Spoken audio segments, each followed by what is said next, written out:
मिनश्शैतानिर्रजीम बिस्मिल्लाहिर्रहमानिर्रहीम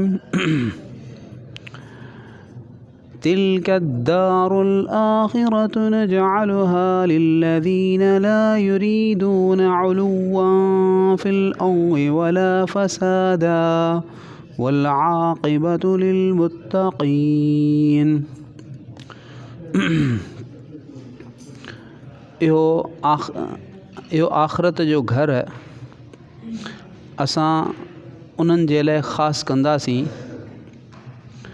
जेके ज़मीन जे अंदरि वॾाई ऐं फ़साद जो इरादो नथा रखनि ऐं अंजाम कार जी भलाई उहा मुत्तक़िन यानी तक़वा वारनि जे हक़ में आहे।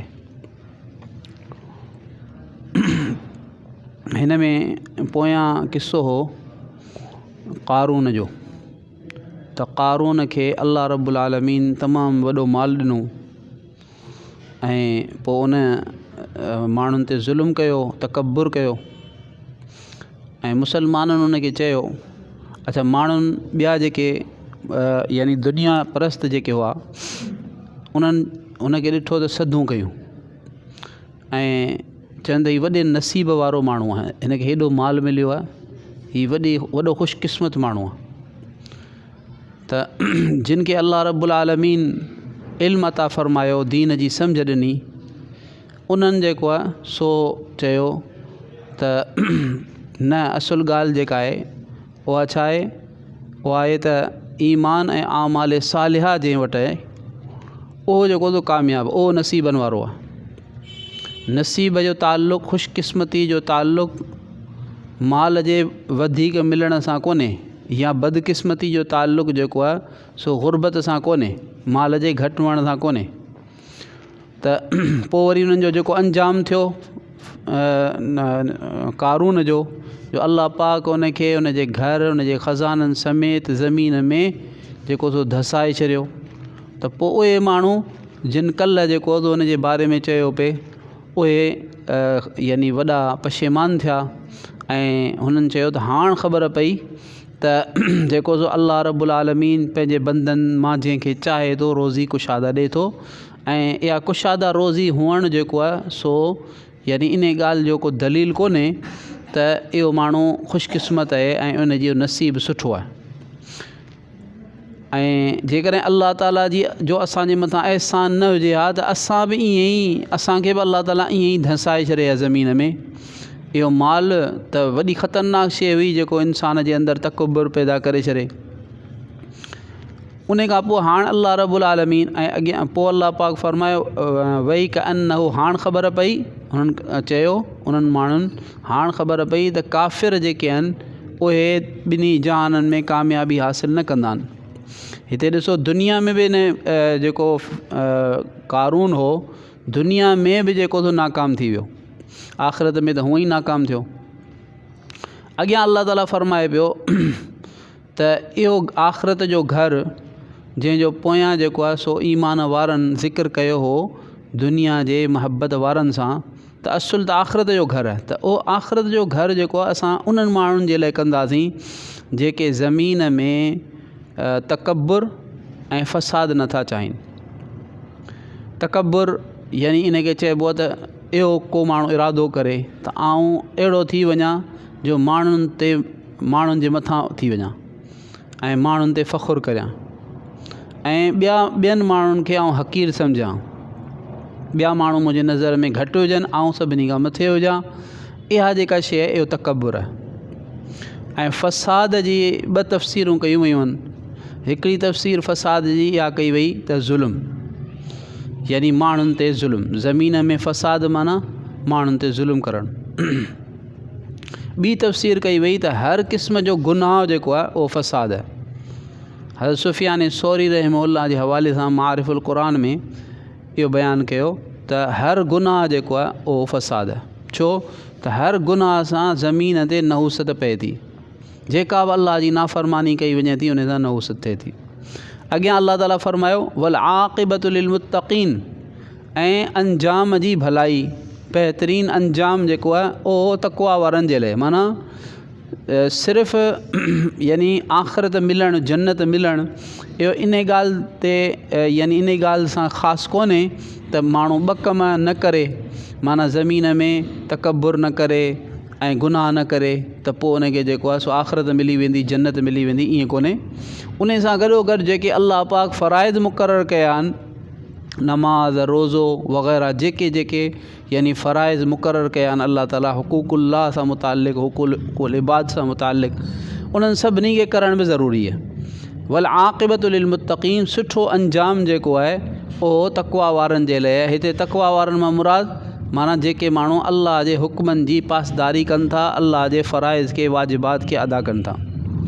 अॻियां अल्लाह रब्बुल आलमीन उन जो आम क़ाइदो ॿुधाए पियो, मा जाअ बिल हसनति फलहु खैरुम मिन्हा व मा जाअ बिस्सय्यिअति फला युज्ज़ा अल्लज़ीना अमिलुस्सय्यिआति इल्ला मा कानू यअमलून। जेको माण्हू का नेकी खणी ईंदो त उनखे उन नेकीअ खां भली शइ मिलंदी, ऐं जेको माण्हू का बुराई खणी ईंदो त पोइ जेके बुराइयूं कनि था उन्हनि खे बदिलो इन ॻाल्हि खां अलावा ॿिए कंहिं शइ जो बदिलो कोन मिलंदो, ॿिए कंहिं शइ जी सज़ा न मिलंदी जेके उहे कंदा हुआ। यानी जेके बुराइयूं हू कंदा सिर्फ़ु उन्हनि जो ई हुनखे सज़ा मिलंदी, उन न कयल बुराई जी सज़ा कान मिलंदी। त अल्लाह रब्बुल आलमीन इहो फ़रमाए पियो त जेको नेकी आणींदो त उनखे उन खां भलो मिलंदो। ॿिए हंधि मन जाअ बिल हसनति फलहु अशरु अमसालिहा, जेको माण्हू हिकिड़ी नेकी आणींदो उनखे 10 मिलंदो, माना उन खां भलो थियो। ऐं अहिड़े तरीक़े सां जेको बुराई कंदो त उनखे बुराई जो, हिकिड़ी बुराई कंदो त हिकिड़ी बुराई गुनाह थींदो, वधीक कोन थींदो। इहा अल्लाह जी रहमत आहे। अॻियां आयत आहे हिकिड़ी जंहिंमें अल्लाह ताला फ़रमाए पियो, इन्नल्लज़ी फ़रज़ अलैकल क़ुरआन लराद्दुक इला मआद क़ुल रब्बी अअलमु मन जाअ बिल हुदा व मन हुवा फ़ी ज़लालिम मुबीन। बेशक जंहिं ज़ात अव्हां जे मथां क़ुरान जी ज़िम्मेदारी लॻाई आहे उहो ज़रूर ब ज़रूर तव्हांखे तव्हांजे उन्स जी जॻह मोटाए रहंदो। अव्हां फ़रमायो, मुंहिंजो रब ख़ूब ॼाणे थो उनखे जेको हिदायत आणे या जंहिं हिदायत आंदी, ऐं उनखे जेको सरी गुमराहीअ में आहे, सरी यानी खुलियल गुमराहीअ में आहे। हिते अल्लाह रब्बुल आलमीन फ़रमायो, हीअ आयत जेका आहे इन जो शान नुज़ूल जो फ़रमाइनि था त असल में पहिरीं बि अर्ज़ु कयो शायदि त हीअ जेका आहे सूरह क़सस, इहा आख़िरी मक्की सूरत आहे। यानी मक्की सूरतूं जेके नाज़िल थियूं उन्हनि में हीअ आख़िरी आहे। एतिरे क़दुरु जो हीअ जेका आयत आहे इहा इब्न अब्बास रज़ी अल्लाह ताला अन्हुमा फ़रमाइनि था त तॾहिं नाज़िल थी जॾहिं पाण सल्लल्लाहु अलैहि वसल्लम हिजरत फ़रमाए मक्को मुकरमा छॾे, यानी ग़ारे सौर मां निकिरी, ऐं पोइ जेको आहे सो ग़ैर मारूफ़ रस्तो जेको हो मदीना वञण जो उहो पाण इख़्तियार कयो। छो त जेको मशहूरु रस्तो हो उन तां जेको डपु हो, उन करे ग़ैर मारूफ़ रस्तो पाण इख़्तियार कयो। ऐं पोइ जेॾी महिल उन मोड़ ते पहुता, जेको जहफ़ा नामी हिकिड़ो इलाइक़ो आहे, उते हिकिड़ी जॻह ते आई जितां वरी मदीना मुनव्वरा जो जेको मारूफ़ रस्तो आहे उहो शुरू ते थी वियो, ऐं मके जो रस्तो कटिजी वियो, ॿिए पासे ते थी वियो। इते पाण सल्लल्लाहु अलैहि वसल्लम खे पंहिंजो वतन वरी यादि आयो ऐं हिकिड़ो वतन जी महबत, त इते ही आयत नाज़िल थी त बेशक उहा ज़ात जंहिं तव्हांजे मथां क़ुरान जी ज़िम्मेदारी विधी आहे, माना क़ुरान पाक के पढ़णु, क़ुरान पाक जी तबलीग, क़ुरान पाक जी ते अमल करणु, इहा जेका तव्हांजे मथां अल्लाह ताला फ़र्ज़ु कयो आहे, इहो फ़र्ज़ु जेको आहे जंहिं ज़ात तव्हांजे मथां फ़र्ज़ु कयो आहे उहो ज़रूर ब ज़रूर तव्हांखे मोटाए रहंदो मआद जे तरफ़। मआद जा 2 मतिलब कया विया आहिनि। हिकिड़ो मआद आदत मां, त यानी आदत जी जॻह जेका शइ माण्हू जी आदत जी हूंदी आहे या आदत हूंदी आहे जॾहिं अचण वञण जी, त पोइ उन सां उन सां महबत थींदी आहे। त महबत जी जॻह मुराद आहे मक्कतुल मुकरमा। ऐं ॿियो इन जो मतिलबु आहे औद मां आहे, माना मोटणु। त मोटणु मक़सदु इहो त तव्हां मोटणु चाहियो था हिते पंहिंजे असली वतन में मोटिबो आहे, सफ़र तां मोटिबो त वरी पंहिंजे वतन में अचिबो आहे। त ॿिन्ही सूरतुनि में मआद मां मुराद आहे यानी मक्कतुल मुकरमा। बाज़ मुफ़स्सिरीन चयो त मआद मां मुराद आहे जेको आहे सो यानी आख़िरत यानी जन्नत। त पर यानी घणो करे मुफ़स्सिर इहो ई फ़रमाईंदा त मक्कतुल मुकरमा मुराद आहे। मतिलबु छा त तव्हांखे अॼु पंहिंजो वतन यादि अचे पियो। अल्लाह पाक जंहिं तव्हांजे मथां क़ुर नाज़िल कयो ऐं तव्हांजे मथां क़ुर जी ज़िमेदारी विधी, उहो तव्हां सां वाइदो थो करे त ज़रूर ब ज़रूर अल्लाह ताला तव्हांखे तव्हांजे महबत जी जॻह मोटाए रहंदो। इहो अल्लाह ताला वाइदो कयो। अॼु त पाण सल्लल्लाहु अलैहि वसल्लम जेको आहे सो मक्कतुल मुकरमा छॾे पिया वञनि, पर सिर्फ़ु 8 सालनि जे अंदरि 8 हिजरीअ ते पाण सल्लल्लाहु अलैहि वसल्लम हिकिड़ो वॾो लश्कर जर्रार 10,000 जान निसार सहाबा जो, जंहिंमां हर हिकु इहो चाहींदो हो त आउं अल्लाह जे महबूब सल्लल्लाहु अलैहि वसल्लम जे मथां कटिजी वञा ऐं पंहिंजी जान क़ुर्बान करणु हुनजो वॾे में वॾो यानी पसंदीदा खां पसंदीदा जेको मशग़लो हूंदो हो। अहिड़नि जान निसार सहाबा सां गॾु पाण सल्लल्लाहु अलैहि वसल्लम जिन जेको आहे मक्कतुल मुकरमा में दाख़िल थिया ऐं फ़ातिहाना अंदाज़ में, ऐं को बि डपु डाव कोन हो, कंहिं क़िस्म जो ॿियो कंहिंजी कान हलंदी हुई। ऐं पाण सल्लल्लाहु अलैहि वसल्लम हाकिम हुअण जी हैसियत सां ऐं पाण सल्लल्लाहु अलैहि वसल्लम जेको आहे सो मुसलत हुअण जी हैसियत सां अल्लाह पाक पाण सल्लल्लाहु अलैहि वसल्लम इज़्ज़त सां दाख़िल फ़रमायो। अल्लाह पंहिंजा सभई वाइदा सचा फ़रमाया जेके अल्लाह ताला यानी कया हुआ मुसलमाननि सां ऐं नबी पाक सल्लल्लाहु अलैहि वसल्लम सां सभु। अॻियां अल्लाह रब्बुल आलमीन फ़रमाए क़ुर रब्बी, ए महबूब, ही जेके तव्हांजी नबूअत में शक कनि था न, तव्हां चओ त मुंहिंजी नबूअत वाज़े दलाइल सां साबित आहे।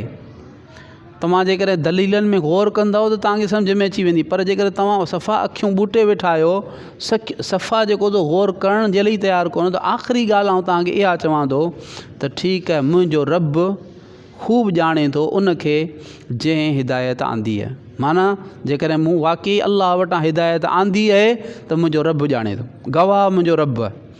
उन वटि जेॾी महिल तव्हां वेंदा त उहो तव्हांखे पाण ॿुधाईंदो त मूं वाक़ई सचु चयो आहे, दावो नबूअत जो सचो कयो आहे या नऊज़ बिल्ला कूड़ आहे। ऐं अल्लाह ताला उनखे बि ॼाणे थो वमन हुआ फ़ी ज़लालिम मुबीन, अल्लाह उनखे बि ॼाणे थो जेको खुली गुमराहीअ में आहे। यानी तव्हां खुली गुमराहीअ में आहियो जो मुंहिंजी सची नबूअत जो इनकार करियो पिया। बसि हाणे इन ते आउं पंहिंजी ॻाल्हि ख़तमु थो करियां। अल्लाह रब्बुल आलमीन पाण सभिनी खे क़ुर सही सम्झी उन ते अमल करण जी तौफ़ीक़ अता फ़रमाए। या अरहमर राहिमीन, या अरहमर राहिमीन, या अरहमर राहिमीन, या ज़ल जलालि वल इकराम, या ज़ल जलालि वल इकराम, या ज़ल जलालि वल इकराम। अल्लाहुम्मा सल्लि अला सय्यिदिना मुहम्मद व अला आलि मुहम्मद कमा सल्लैता अला इब्राहीम व अला आलि इब्राहीम इन्नका हमीदुम मजीद। अल्लाहुम्मा बारिक अला मुहम्मद व अला आलि मुहम्मद कमा बारकता अला इब्राहीम व अला आलि इब्राहीम इन्नका हमीदुम मजीद। रब्बना ज़लमना अनफुसना व इल्लम तग़फिर लना व तरहमना लनकूनन्न मिनल ख़ासिरीन। रब्बना आतिना फ़िद दुनिया हसना व फ़िल आखिरति हसना व क़िना अज़ाबन नार।